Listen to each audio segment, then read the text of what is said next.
السلام عليكم ورحمة الله وبركاته. الحمد لله والصلاة والسلام على رسول الله صلى الله عليه وسلم. أما بعد، الشاهد الكرام، أهلا بكم ومرحبا بكم من جديد. قال جل وعلا: يا أيها الذين آمنوا اذكروا الله ذكرا كثيرا. Allah subhanahu wa ta'ala katika surati Ahzab anasema, enyi mliomuamini Allah subhanahu wa ta'ala, mtajeni Allah tabarak wa ta'ala na mumkumbuke Allah, kumtaja na kumkumbuka kwa wingi. Ibadallah, waja wa Allah tabarak wa ta'ala, fi hadhihi al-aya, katika aya hii, fa inna Allah subhanahu wa ta'ala shara'a ala ibadihi dhikr.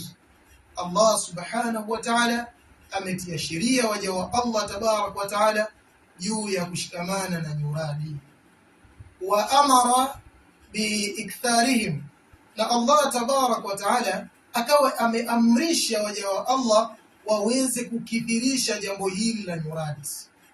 Walakin fi hadhihi al-aya, lakini tambulika kwamba katika aya hii fihi sualun muhimma, kuna suali ambalo waja wa Allah tabarak wa ta'ala yatakikana wajiulize: ma huwa al-awqatu as-sahih li dhikri Allah subhanahu wa ta'ala, kwamba Allah ameamrisha sisi waja wake tushikamane na nyuradi.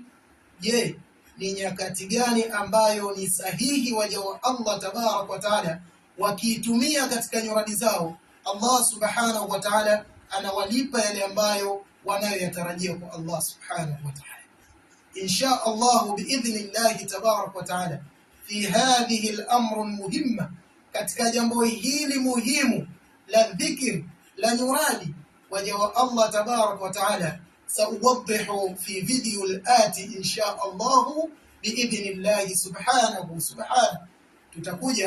Nitakuja kuiweka wazi kwamba ni nyakati gani ambayo ni sahihi tukiitumia waja wa Allah juu ya nyuradi.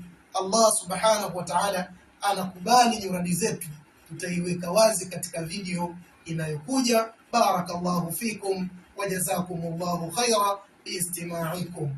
Allah akulipeni kheri kwa usikilizaji wenu. Allah subhanahu wa ta'ala awalipeni kwa yale ambayo mnayaomba kwa Allah subhanahu wa ta'ala.